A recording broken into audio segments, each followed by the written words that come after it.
Hello दोस्तों, आज हम पढ़ने जा रहे हैं टेंस। टेंस का आज हमारा तीसरा पार्ट है। आज हम फ्यूचर टेंस पढ़ेंगे। इसमें क्या है कि आपको स्पोकन इंग्लिश में बहुत ज़्यादा इसका यूज होता है। इस स्पोकन इंग्लिश में फ्यूचर टेंस एक स्टेप से होता है कि आप किसी को भाषण दे रहे हैं या किसी को एडवाइस दे रहे हैं या फिर किसी को कुछ उसको वैल्यू प्रोवाइड करना चाहते हैं तो इसका यूज़ किया जाता है। फ्यूचर टेंस हमेशा ये बहुत ही मोटिवेशनल स्पीकर में ज़्यादा यूज़ करते हैं। तो आप अगर इसको अच्छा समझ लिए तो आप किसी को अच्छा से भाषण दे सकते हैं, किसी को अच्छा एडवाइस दे सकते हैं, भविष्य का बता सकते हैं। तब इसको फ्यूचर टेंस कहा जाता है। भविष्य का कहा जाता है भविष्य टेंस, ठीक है ना, फ्यूचर टेंस। तो चलो हम चालू करते हैं फ्यूचर टेंस के बारे में। फ्यूचर टेंस क्या होता है? जब आने वाले समय के अनुसार क्रिया के रूप में परिवर्तन होता है तो उसे फ्यूचर टेंस कहा जाता है, ठीक है ना। इसमें क्या होता है कि फ्यूचर के बारे में जब किसी को बताते हैं, एडवाइस देते हैं, एडवाइस देना होता है कि आप ऐसा कर लो, आप ऐसा करोगे तो ये आपके लिए अच्छा होगा, तब फ्यूचर टेंस का प्रयोग किया जाता है। तो चलो हम फ्यूचर टेंस के बारे में एकदम डीपली नॉलेज है। फ्यूचर टेंस का पहला होता है इंडेफिनिट, सरल वाक्य होते हैं। इसमें सिंपल बातें किया जाता है, फ्यूचर के बारे में वो कर रहा होगा, ठीक है, ऐसा, ठीक है। और फ्यूचर कंटिन्यूअस टेंस यानी फ्यूचर में भी चल रहा होगा, ऐसा होता है। फ्यूचर परफेक्ट टेंस यानी फ्यूचर में भी परफेक्टनेस के साथ चल रहा होगा, ठीक है। और फ्यूचर परफेक्ट टेंस यानी फ्यूचर में चल रहा है, वो कभी ख़त्म नहीं हो रहा है, ठीक है ना। फ्यूचर परफेक्ट कंटिन्यूअस टेंस कहलाता है, ठीक है। अब देखते हैं फ्यूचर इंडेफिनिट टेंस क्या होता है, यानी सिंपल टेंस। भविष्य में कोई क्रिया होगा या कोई क्रिया करेगा, इस अर्थ को व्यक्त करने के लिए सामान्य भविष्य काल का प्रयोग किया जाता है। यानी इसमें होता है कि सामान्य भविष्य काल, इसमें सिर्फ सामान्यतः बातें चलेंगी, जैसे कि वाक्य के अंत में होगा गा गेगी का प्रयोग, वह करेगा, वह जाएगा, वह जाएंगे, ऐसा, ठीक है ना। इसमें सकारात्मक वाक्य देखते हैं, कर्ता प्लस विल प्लस वर्ब का फर्स्ट फॉर्म प्लस सब्जेक्ट, यानी सिर्फ इसमें विल जोड़ देंगे, वर्ब का फर्स्ट फॉर्म लगा देंगे तो यह फ्यूचर टेंस बन जाएगा। चलो कोई वाक्य देखते हैं। और इसमें नोट करने वाली बात है कि सिंगुलर और प्लूरल वर्ड में विल का प्रयोग किया जाता है, यानी जब भी कोई सिंगुलर या प्लूरल वर्ड आए तो वहाँ पे विल लगा दें, ठीक है ना। उदाहरण, कुछ एग्जाम्पल्स आपको बताया जाता है। पहला उदाहरण है वह आम खाएगा, ठीक है ना, वह आम खाएगा, बस विल लगा दो, ही विल ईट मैंगो, ठीक है ना। वह मैच जीतेगा, we will win the match, बस वी लगाना है, बस विल लगा दो और क्वेश्चन बन जाएगा, ठीक है ना। जहाँ पे गिराएगा वहाँ पे विल लगाना जरूर रहता है। जाएगा, खाएगा, जहाँ भी बोले खाएगा पिएगा उस टाइप का जो बात करेगा वहाँ विल लगा करना। He will win the match, he will कुछ भी लगा दे, he will eat the mango, वह आम खाएगा, ऐसा। अब देखते हैं नकारात्मक वाक्य। अभी आप कुछ नहीं करना है, विल नॉट लगा दो, बस हो गया।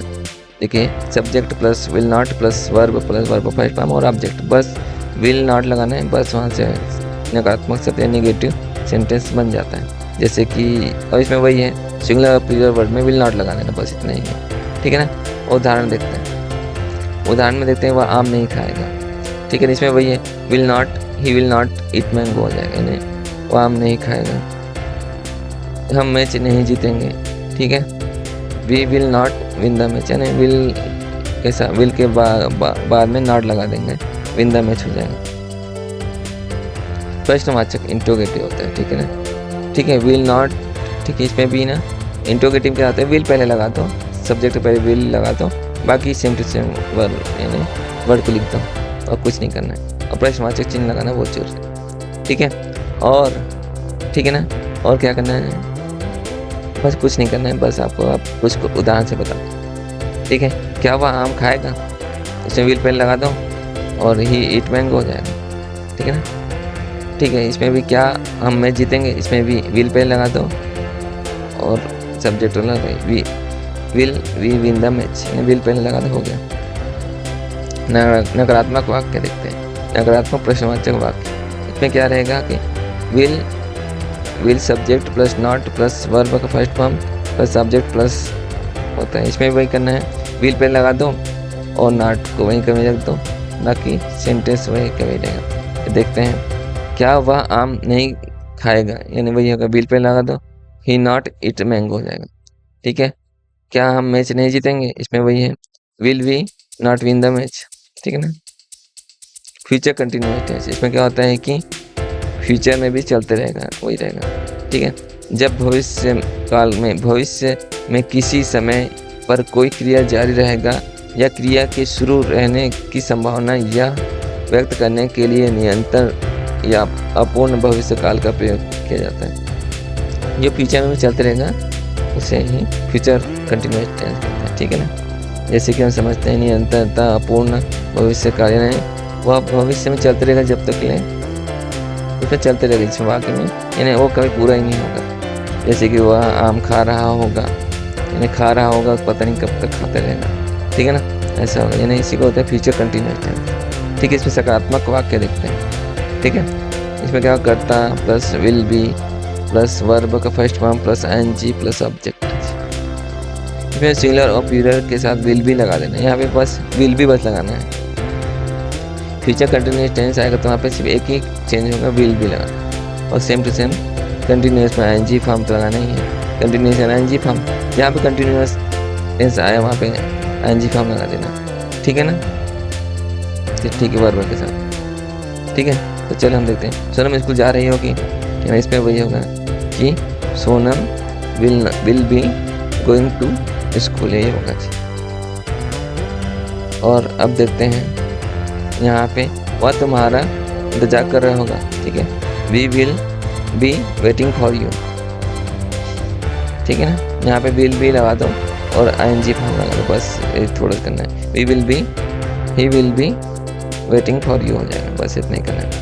नकारात्मक वाक्य, नकारात्मक वाक्य में क्या होगा कि विल और बी के बीच में नॉट लगा देंगे, बस यहीं तक होगा। यानी इसमें क्या होगा, subject plus will not be plus verb का फर्स्ट फॉर्म और एनजी फॉर्म लगा दो प्लस ऑब्जेक्ट लगा दो, बस। ठीक है, अब उदाहरण से देखते हैं। उदाहरण क्या है कि सोनम स्कूल जा नहीं रही होगी, यानी इसमें वही होगा, Sonam will not be going to school, यानी विल के बाद नॉट लगा दो, बी लगा दो, गोइंग टू स्कूल लगा दो। ठीक है, वह तुम्हारा इंतजार नहीं कर रहा होगा, यानी यही होगा, he will not B waiting for you हो जाएगा। ठीक है, प्रश्नवाचक वाक्य देखते हैं। इंटरोगेटिव सेंटेंस, इसमें वही रहेगा, प्रश्नवाचक इंटरोगेटिव, यानी विल पहले लग जाएगा, बी वहीं का वहीं रहेगा, बस एक इसमें will plus object plus will plus subject plus be plus verb का first form plus N G form plus object plus question mark, बस ये रहेगा। ठीक है, चलो कुछ क्वेश्चन देखते हैं। क्या सोनम स्कूल जा रही होगी, यानी विल पहले लगा दो, सोनम लगा दो, सब्जेक्ट लगा दो प्लस बी को वहीं रख दो, वर्ब का एनजी फॉर्म लगा दो। ठीक है, तो क्या होगा, इसका जमाएंगे तो विल, ठीक है, will plus Sonam be going to school, यानी will Sonam be going to school हो जाएगा। यानी विल को पहले लगाना है, बाकी सेम टू सेम जो सब्जेक्ट जो लिए हैं, जो इसका कंटिन्यूस टेंस है वही रहता है। क्या बात तुम्हारा इंतजार कर रहा होगा, यानी will he B waiting for you.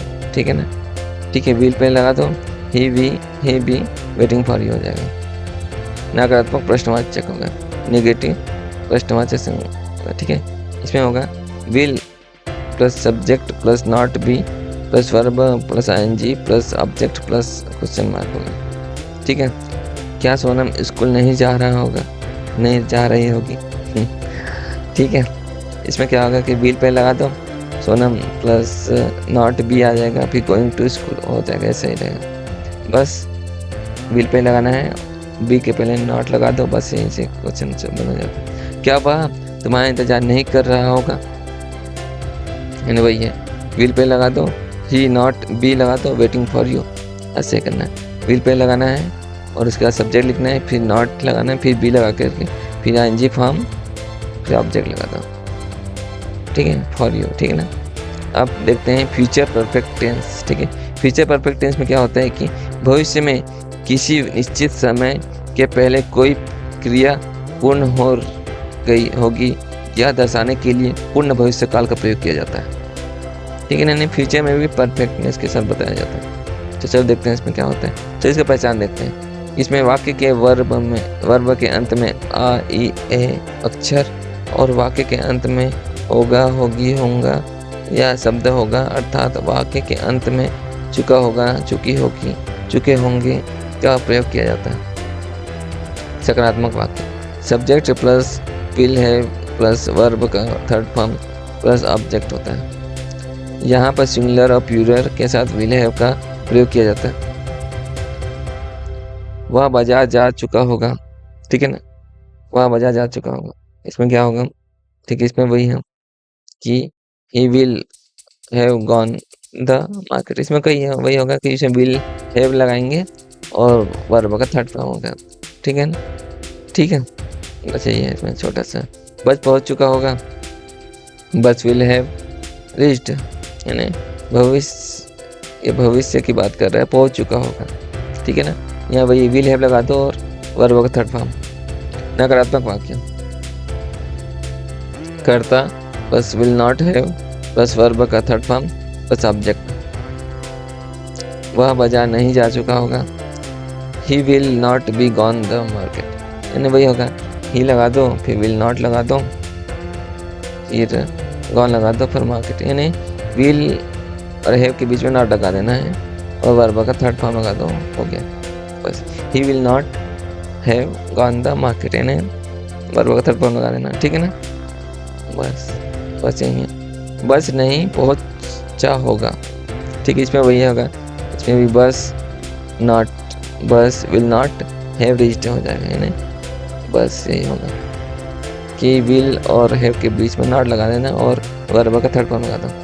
प्रश्नवाचक चिन्ह interrogative sentence will subject plus have plus verb का third form plus object plus question mark होगा। क्या वह बाजार जा चुका होगा। ठीक है ना, will he have gone the market, यानी इसमें वही होगा कि प्रश्नवाचक शब्द है तो विल पहले आ जाएगा। ठीक है ना, विल पहले आ जाएगा और सेम टू सेम क्वेश्चन को उतार दो। ठीक है ना, will have gone the market, यानी विल पहले लगा दो, वह बाजार, क्या वह बाजार जा चुका होगा। ठीक है ना, ओके। अब देखना दूसरा सब्जेक्ट, क्या बस पहुंच गया होगा। इसमें वही है, विल पहले लगा दो, विल बस हैव रीच्ड हो जाएगा। ठीक है ना, बस ये करना, विल पहले लगाना है, बस समझ गया। नकारात्मक वाक्य क्या होगा, नकारात्मक प्रश्नवाचक वाक्य देखते हैं। इसमें वही होगा, विल पहले लगा दो और कर्ता लगा दो प्लस नॉट लगा दो। इसमें नॉट भी लगाना है और विल को पहले लगाना है, बस, और कुछ नहीं करना है। और वर्ब का third form plus object plus और क्वेश्चन मार्क हो जाएगा। ठीक है ना, क्या वह बाजार नहीं जा चुका होगा। ठीक है, will he not have gone the market, यानी वही है, विल पे लगा दो, ही सब्जेक्ट लिख दो, ही यानी सब्जेक्ट है यहाँ पे, नॉट हैव लगा दो, फिर वर्ब का थर्ड फॉर्म यानी गो वेंट गॉन, गॉन आएगा, द मार्केट, बस यही करना है। सेकंड में है, क्या बस नहीं पहुंच गया होगा। इसमें वही लगाना, विल पे लगा दो, ही लगा वी और बस लगा दो, यानी सब्जेक्ट से बस है, फिर उस पर नॉट लगा दो, है रीच्ड हो जाएगा वर्ब का थर्ड फॉर्म। अब यहाँ पे फ्यूचर परफेक्ट कंटिन्यूअस टेंस पढ़ेंगे।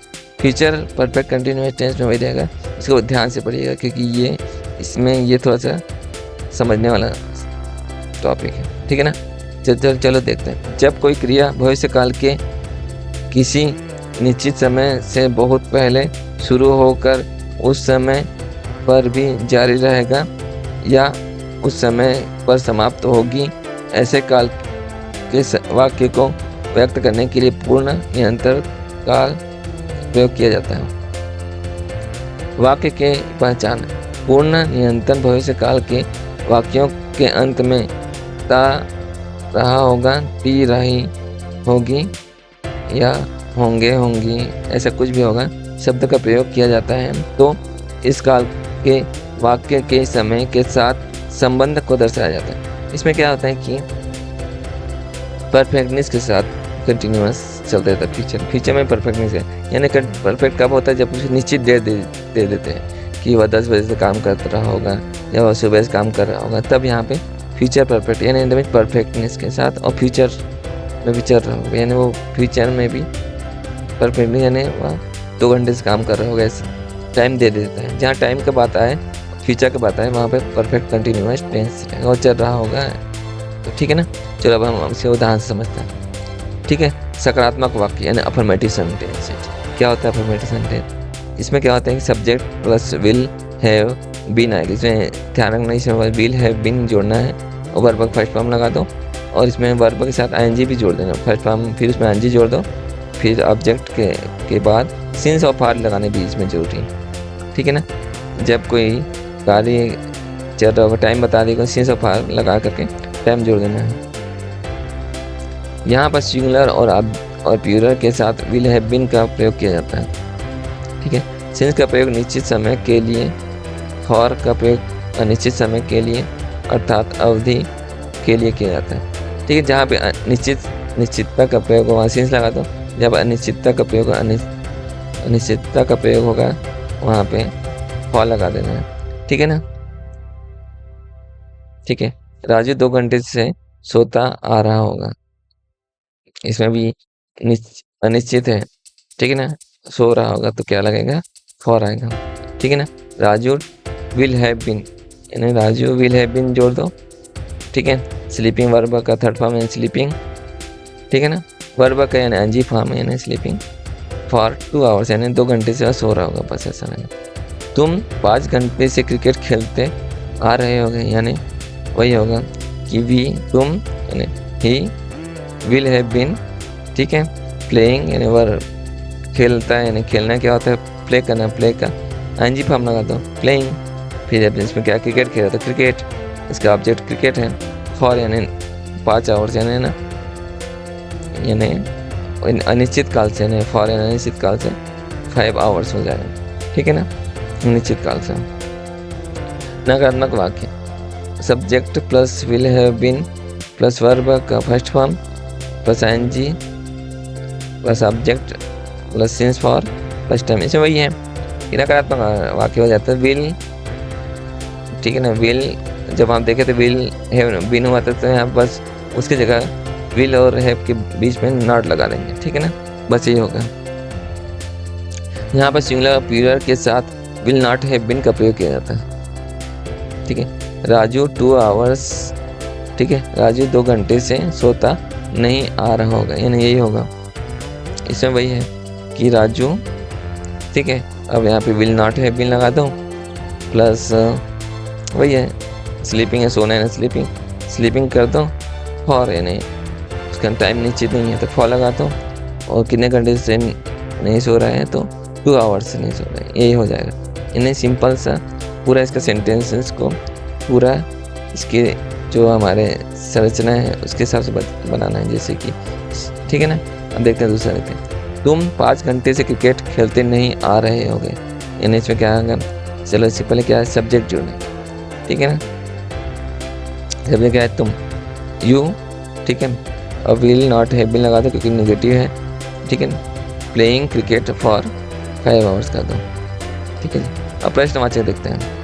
प्रश्नवाचक में क्या होता है? विल पहले लगा दो, बस विल पहले लगा देना, बाकी सेम टू सेम है। Will plus subject plus have been plus verb का first form plus N G plus object plus since for plus time plus question mark लगा देना, ठीक है। कोई प्रश्नवाचक चिन्ह है तो बस में कुछ नहीं करना, विल को पहले लगा दे, बाकी सेम रहेगा कि सोना चाहिए, ठीक है।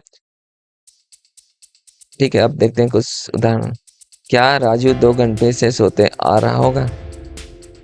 ठीक है, इसमें क्या है? विल पहले, विल राजू, ठीक है, have been sleeping for 2 hours आएगा, ठीक है ना।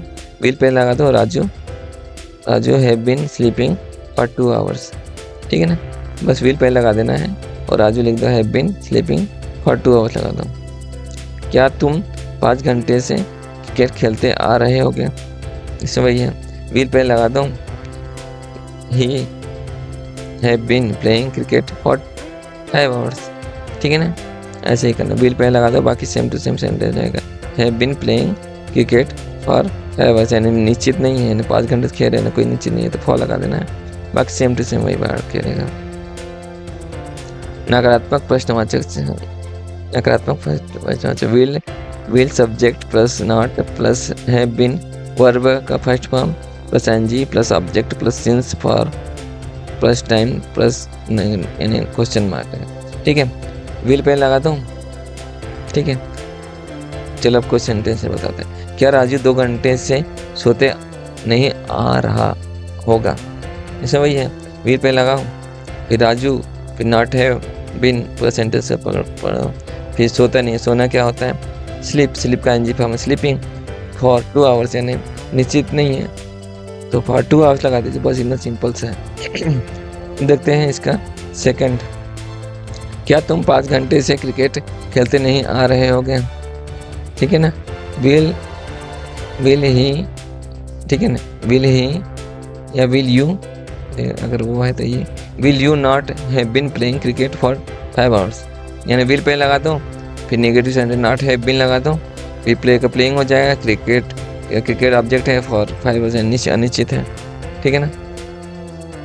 बस यही है फ्यूचर टेंस। इसको आप लगातार अभ्यास कीजिएगा, बार बार वीडियो देखिएगा और इसको डेली यूजेस में यूज़ कीजिएगा, ठीक है ना।